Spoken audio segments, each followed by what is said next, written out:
Hello, long time no see. Today is going to be a little different. I realized that while the format of me researching things and sharing them is useful, and I absolutely will continue that format, I have also been holding back on recording because I haven't had a topic in mind, or life gets in the way, or I'm not prepared, or these excuses that if any client came to me with them, I would say, come on. Which, sure, one thing I could do is have researched a topic, but frankly, what's top of mind is just me being here with you and sharing, because the whole reason I started this podcast was to be able to regain my voice at a time when I felt I had lost it. And so just the act of me sharing is hopefully enough for you. And I've also realized, not to compare this podcast to others because that's just not necessarily useful, but it is interesting for me because I do listen to other podcasts, and some of them are just people completely aimlessly talking without any any purpose. There's so many podcasts that are also just friends shooting the breeze. There are some podcasts where people just complain the whole time. There are podcasts where people just use it like their personal journal and diary, and some of them are wildly successful, which is interesting, right? Like you'd think this like educational, oh, I'm going to really research things and share them. You would think that that's such high value, and yet value comes in so many different ways. And so while I don't necessarily have a thesis for this episode, I think that's already one insight, which is value comes in many different packages in many different ways. And I also realized for myself, I have this thing where I need to be useful, I need to be helpful, I need to be giving something. And it's like, what if I'm just here and the sound of my voice is giving you something, or a story I tell gives you something, my presence as you're doing laundry, washing dishes, in traffic, whenever you listen to this, what if that just gives you something? My presence here and me sharing gives me something. And what if that's enough? What if my presence is just enough? That is like, okay, save yourself thousands and thousands of dollars of therapy or personal development or these workshops or whatever. It's like, yeah, hello, your presence is enough, my presence is enough. Like, what are we doing trying to prove ourselves? So much of what makes the world go round is people trying to prove themselves. I mean, corporate America, not just America, but the corporate ladder is this, I need to prove myself because of daddy issues or societal what's the word? I guess expectations, or wanting to look good to others. My brain is just completely shutting down. It's actually late, but I totally said to myself, I need to do this episode. I miss you. I miss this. I miss sharing, and it gives me so much life. And if I don't have this predetermined, not that I ever have a script, but I have a thesis, right? I kind of come up with, okay, what's the topic of the day? And what if I don't have a topic of the day? And maybe it will distill itself in us talking here. Maybe that's enough, and it always does. And I am sort of wary because I don't necessarily love the podcasts where I feel like people are just complaining about their lives or talking about themselves, but I just don't even think I could do that. We'll see. Maybe you tell me that this is just a whiny episode and I should never do anything like this again, but I just have to say, I need to share. I need to have an outlet. One thing I have to tell you about, because I just thought it was the sweetest thing I have ever seen. I've seen many sweet things, so maybe not the sweetest, but it really ranks highly. I was at my grandfather's place this week, and he struggles to hear, first of all, so that's, I don't know how much he actually heard, but when I was cleaning his kitchen, I looked, and his iPad needed a charge. And by the way, anything on the iPad is Facebook, in case you were wondering. And so I don't know how he even got to, I had shown him the podcast at some point, but how he was on it at that very moment, I don't know. But it was so sweet to go and plug it in and see that he had one of my episodes from quite a while ago open, and I guess he had been listening to it, and that kind of probably in the back of my mind brought me to that realization that, hey, even if he can't maybe hear exactly what I'm saying, which he probably can't because one, I talk quickly, and two, the iPad doesn't go very loud, even though it's probably not perfect for him to understand, turning that on and listening to me gives him something. Maybe he's missing me, maybe I didn't call, maybe he just wants to talk to someone, and hearing me gives him something. And that brings me to tears. I mean, maybe it was an accident, maybe he wasn't listening to it, maybe I just happened upon, who knows, he clicked something. Everything's possible. But just the thought, even the thought that a man that, you grow up, nobody's perfect, but he's certainly, it took a leap of faith to leave Croatia, come to Canada, build a life, have a family, imperfectly, fine, absolutely, but the man took risks and built a business and built a great life for himself. Somebody that I respect in many ways. And for him to find comfort in any sense in listening to me just reinforces that value comes in so many different forms. And there's so many podcasts right now, so many different voices you could be listening to, people telling their story, telling other people's stories, educational, comedic, true crime, thriller. Those ones I don't understand. I don't like that. But anyway, there's just so many different things you could be listening to, and the fact that even if this is just humming along in the background, the fact that you find comfort in having me around in this capacity, just maybe that's value enough. And I have to say thank you that I can be, in the background of your life, the melody of your life, the little cracks of time that you have, or a comforting voice as you go about your day. That's enough, more than enough. That's me having your ear for 30 minutes out of your day. And I just want to thank you. And I know every host kind of, oh, thanks so much for being here. And it's like, thanks for being here, but I hope it's bringing you something. And I think that I'm realizing that, and I knew this, and we all say this, like, oh, just your presence, and oh, if you just hold my hand, like just being with people alongside their struggles, that's enough. And yeah, maybe in some ways it is. I guess my whole life felt like I had to prove something, I had to give more than that. It had to be value, and value meant giving something intellectual, giving something more. My presence couldn't be enough. And yet, how silly. I mean, the difference between sitting alone and having your best friend sitting beside you. You're instantly comforted, or your parent, or any loved one, a pet. Pet doesn't have to say a word, and yet you're comforted. I mean, Max is here right now, and just knowing he's around is such a nice thing that I take for granted. I mean, that's even another example. Like, your pets, God, he's just so patient, and he'll forgive me for anything, like if I go away for more than 10 minutes, he's already missing me. And if I go away for a few hours and come back to the house, like, it's just as if I had been gone for a lifetime. And the look in his eyes, the love, I don't know.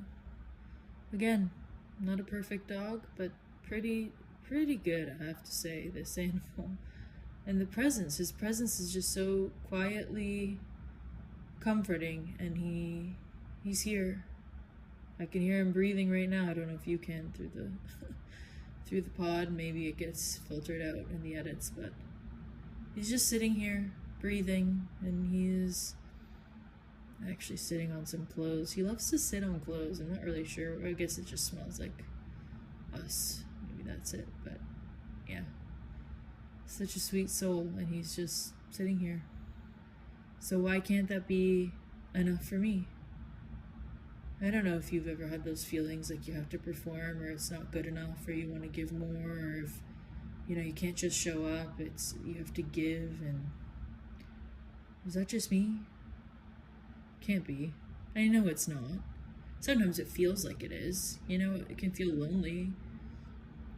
And that's another reason for this podcast, is for me to just get these thoughts out in a genuine fashion. And I have to say, I've really missed this. I've gone through so many things since the last episode, since this being more consistent. Of course, motherhood, brings that on. And of course, we can go down that rabbit hole of, caregiving makes you selfless in many ways, and that really tears down your ego and shatters it, and then you build it back up in some different way. And I'll never be the same, and I don't want to be. I was reflecting today actually on just being at the park, and I'm not sure what it is about me, but my whole life, my mom would even say this when I was little, that people would always talk to me and I'd always talk to them, and I just love talking to people, and I'm very outgoing and friendly. And I've noticed that ever since becoming a mom, I don't know if it's being tired or what's changed exactly. I'm still working out in my mind what it is that's changed, but I'm not in the same place for small talk. And when I go to the park or the farmer's market or somewhere, oftentimes I don't want to talk, and that's just so unlike me, and I don't know if you can relate. I mean, again, maybe it's being tired or feeling like I'm just trying to watch my kid, and so I've got to run around the park and don't have the time for that kind of focused conversation that I'd like to give, because it's taking attention away from my kid that I'm wanting to play with or spend time with. So that could be something. Or if I've got the dog and her, and it feels like a lot to manage, and then to have someone want to have a discussion about something, and it's funny because, again, I'm usually so friendly, and I don't know what's changed there, but I certainly can say that my circle has grown smaller. My interests have become more just different. I feel so different.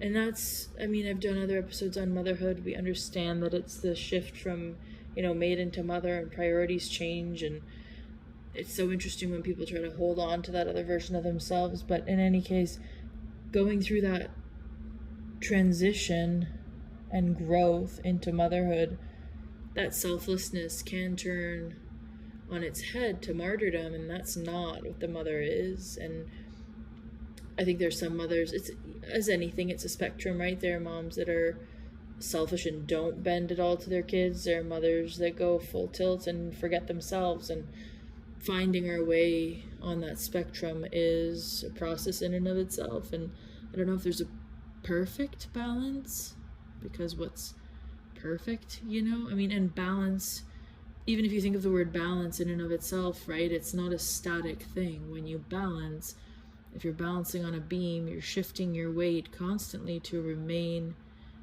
at that equilibrium, but it's not static. And I think that's so important. Balance, oftentimes, even when we think of like, I'm going to go on a diet or anything where it's like this we get strict, rigid, that masculine order, strict. And when we go to that place, we're losing the feminine, the fluidity. And I think balance, even if we think of masculine and feminine, is that ebb and flow, right? It's the balance between masculine and feminine. And so if you've lost that ebb and flow, if you've become rigid and strict, you're losing something. If you've become too fluid, you're also losing something. There's value in both sides. There's value in the ebb and flow. There's value in the rigidity and the order.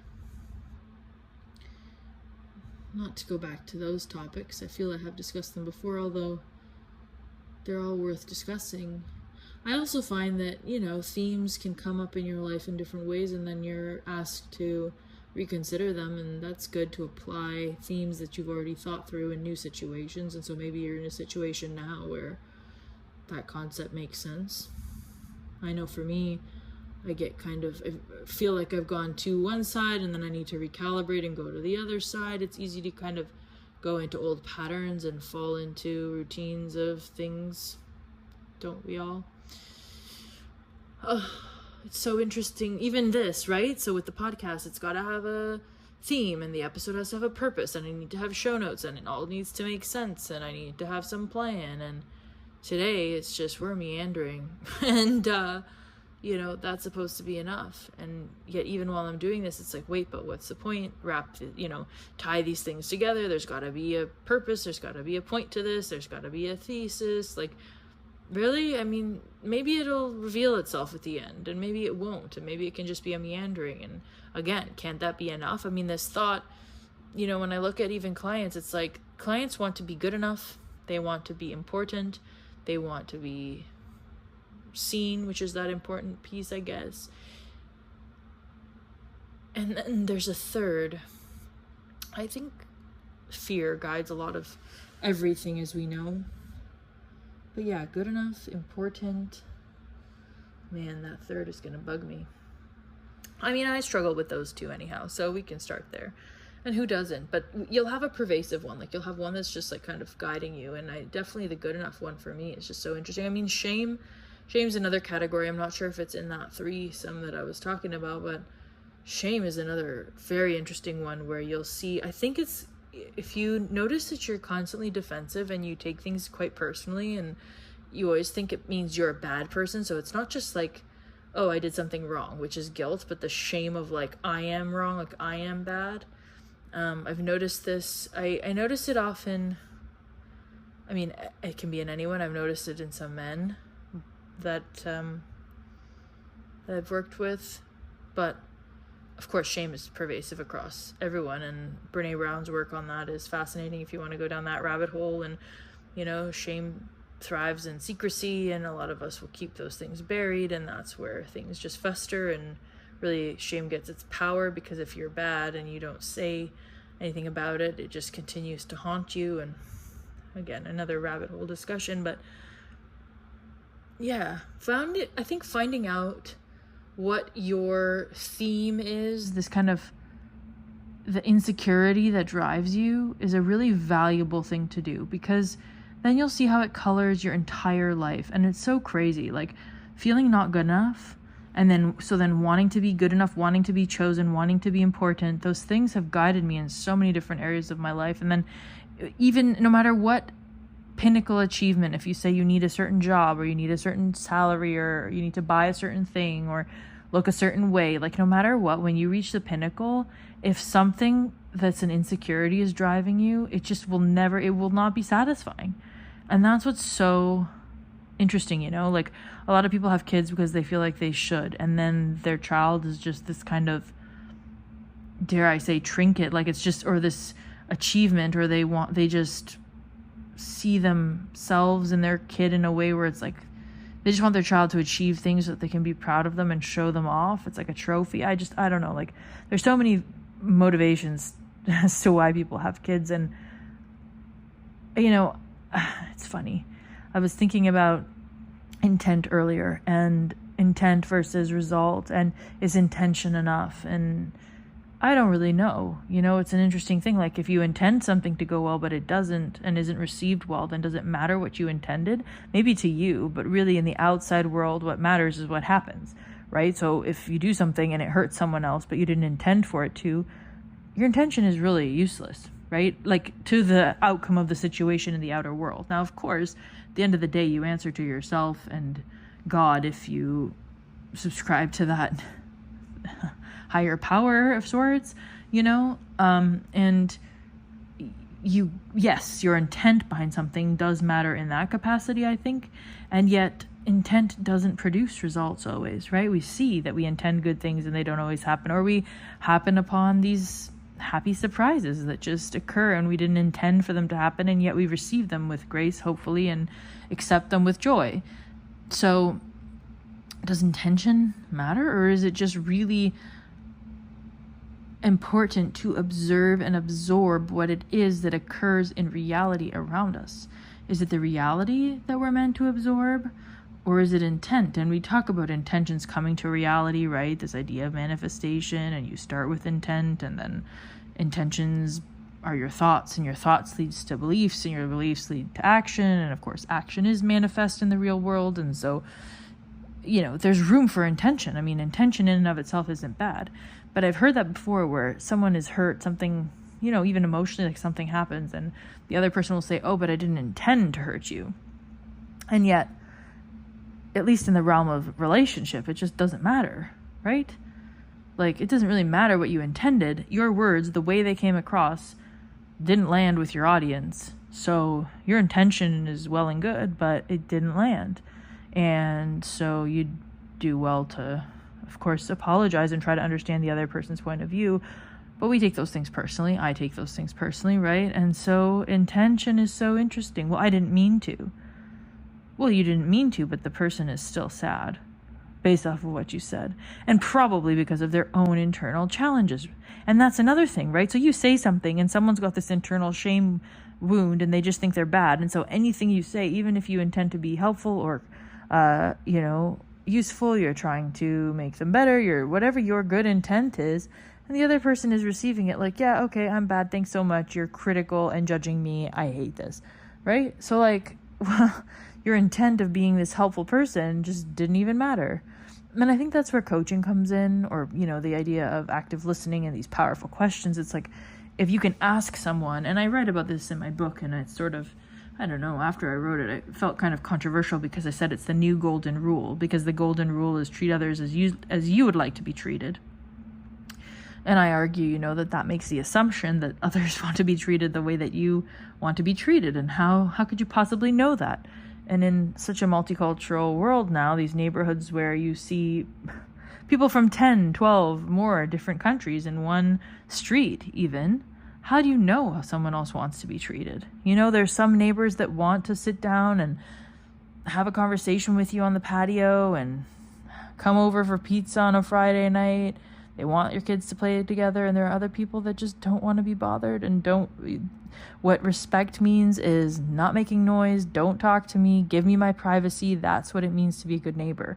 So it's hard when we don't have necessarily shared culture or shared values or the shared acting out of those values. Let's say even we do have shared values. Maybe we both value respect, but to you, respect is this, and to me, it's that, To me, it's, stopping and having that conversation, but to you, it's like, hey, respect me enough to leave me alone, and I'll get in touch if I need you, but we're neighbors, and that's, a formal relationship, and we don't have intimacy. So who knows? Like, I think that whole thread, the answer is just to ask questions, because your intent doesn't matter when you're dealing with other people. So maybe it's that too.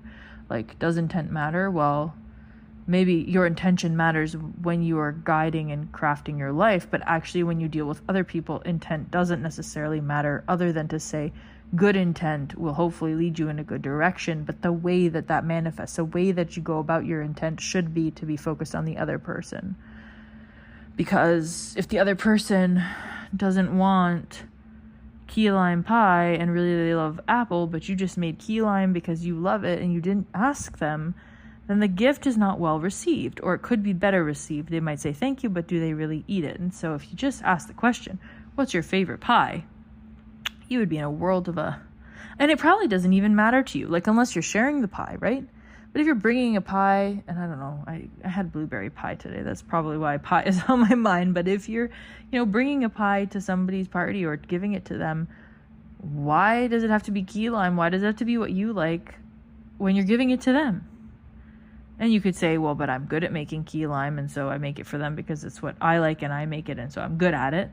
And yet, what's the better gift? The $20 farmer's market pie that they'll actually love, or you spending hours on a pie that you love? I don't know. Again, so intention is good in both scenarios, but the result is not the same, and your time was spent.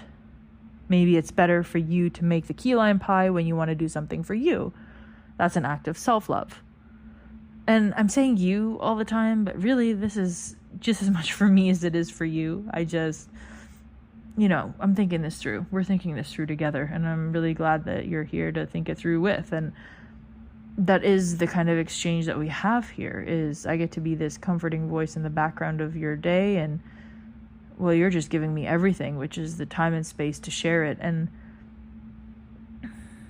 yeah, it's such a privilege to have this time, to have this space, to be able to share this and put it out there. And I've always said, even from the beginning of the show, if even one person listens and benefits, I'm better off, right? And I got the words out and I shared my feelings, and that was the heart of this show when I started it, is to share my heart, my mind, my essence, myself, my presence. And I think somewhere along the way, I got into that rigid, strict, masculine, hey, this has to have value, this needs to deliver. And I mean, it does. And I love those episodes. I love the episodes where I prepare and I've got things that I get to share that I think are useful and interesting, educational, and beneficial for you on a certain topic, so you can just look up that topic. Some of the most listened to episodes on this show are the German New Medicine episode that I shared about, I think, intro to, not acupuncture, like native, I can't remember what, for sure the German New Medicine one is like up there. And then the travel episodes do really well, which is not even really prepared. It's me sharing honestly about the places I've been, which I love. I love travel. That's like, totally me, right? Spending time with me is always like, oh yeah, I went here and did this thing there and loved this. And I love to share about places I've been. That's so fun. So it's just interesting because sometimes I think when I go down the rabbit hole of what I should do, and we all do this, right? It's like, oh, but it should be educational, or like it should be current. Like, what's the current thing that I should share? And it's like, what? Who cares what the current?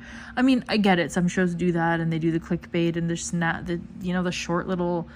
shorts, and they want to maximize viewers and all that. And this show has not at all been about maximizing anything, quite frankly, other than my utility to you, the value that I can give you in the time that I spend with you. And I mean, even that maybe I'm coming to realize has been misguided, in that it has to be authentic from me. And why am I waiting weeks at a time when I can do episodes like this? And I just worry, I guess, that I'll be harping and, I don't know, ranting on about the same things over and over again, and I hope not. But then I've also realized I've listened to a couple shows where that's really what it is, and somehow they have all kinds of viewers, and they really just go on and on about the same things over and over again. And it's stories, which is another thing. Like I said, stories can have value, and it doesn't need to be this really intellectualized, research-driven, fact-driven thing, depending on the topic. So I'm not here to say I'm just changing the whole show and I'm just going to have these monologues that make very little logical sense. But I am saying that I want to show up here, and I want to show up here consistently. And for me to do that means I have to do it my way. And maybe my way isn't as prepared and structured. And maybe over time, like maybe the pendulum is swinging right, and I'm going in this free-flowing direction, and maybe down the road I'll get a little bit more structured again. And I hope you'll just join me along the way for that pendulum swing of more flowy versus more structured. And obviously you have free will to listen to whichever episodes tickle your fancy. So you decide if you like this type of episode or another. And obviously I'll see that. If nobody listens, I have got my answer. So no sense in trying to predict the future, is there?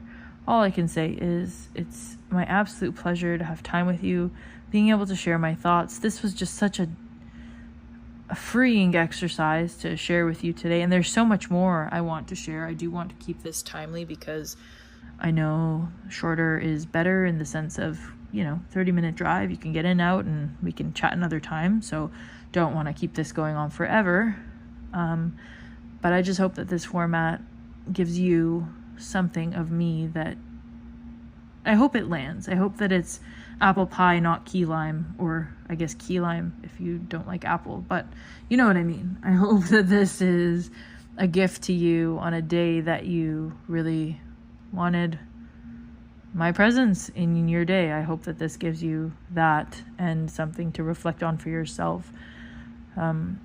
It's good enough. What you're doing is good enough because it's where you're at now, and you're giving the best with what you have at the moment, even if that is just surrendering and saying I have nothing to give. And I've definitely recently had those moments where it feels like I don't have anything to give, and yet here I am, and this is what I have to give, and it's so life-giving to me to give it, and that's the idea of, oftentimes people think they're altruistic or want to be, and yet the giver gives but then receives just as much, right? Whenever we give something, I always feel good when I give. Like there's a selfish part of giving. It gives you such a good feeling to give something away. And so, well, I hope this was something for you, something that you can take with you, and that it brightens your day in some way, or gives you comfort, or gives you what you're needing in this moment, because it certainly has done that for me. And as always, if you find this to be of value of any kind, as we've identified today. Value comes in many forms. I would love for you to share it with somebody that you think would benefit, because that's really what makes this show go around, is, you know, people hearing about it, learning about it, sharing it. That's what it's all about, is just getting it to more people that would like to hear it. And really that connects me to more people that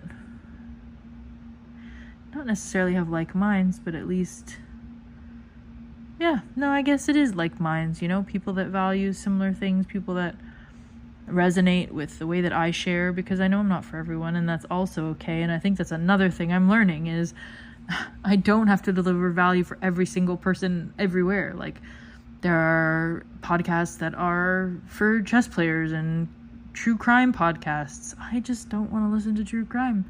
There's enough bad stuff in the world. I don't want to listen to it. That doesn't mean it's bad. It just means I don't want to spend my time there. So not everybody is wanting to spend time here with me, and I've got to be okay with that. And that doesn't mean I'm not good enough just because I'm not for everyone. Man, that is such a hard realization. Do you know how hard it is for me, how hard it's been for me to not be for everyone? It's like wanting to just be, I don't know, like not good enough for everyone, but accepted by everyone. Man, that stings. Like when someone thinks, and that's, you know, the judgment and the criticism. Oh, you're annoying. You talk about yourself. Like, what? You have nothing else to say? Like, I could totally rip this whole episode to shreds if I wanted to. And yet, what is the purpose of that? And people that do that, like, you're wasting your time because you're just feeling bad. If you don't like this show, shut it off, you know? Or any other thing in your life, by the way. Like, if something is not right for you, I mean, go in another direction. Anyway, started another rant. My point is, I need to be more me and show up the way I want to, and not do things because I should, but because that's what I feel compelled to do and what I feel is authentic, and certainly not stop myself from making my own show, which is what I want to be doing, because of this mental barrier I put up. I mean, it's exactly what I would tell a client to just get out of their heads, right? It's like, why are you doing this show? Oh, to share, to have a voice, to feel free. Okay, so then, hello, like, you're not doing it because it needs to be the top podcast, or you want the perfect sponsors, or you need this particular guest. I mean, yes, I love having great guests on, and by the way, I have had like dream worthy life, like pinnacle moments. I mean, some of these people I've spoken to are just brilliant. Robert Greene, I've absolutely admired that man from afar, his work, since I was 15, 16. I mean, the man is brilliant. His writing is so eloquent and life-changing if you truly stop to think about what you're reading. And to be able to chat with him, that makes this podcast worth it alone. That conversation was pivotal for me. So, just take it all with a grain of salt, people. I don't know what to say. This episode is me on a bit of a soapbox, having a moment. I hope it lets you know that you can get on your soapbox and have a moment too. Thank you for being here. I will see you again very soon for another one of my eloquent musings on the meandering thoughts of my mind. Take good care until then.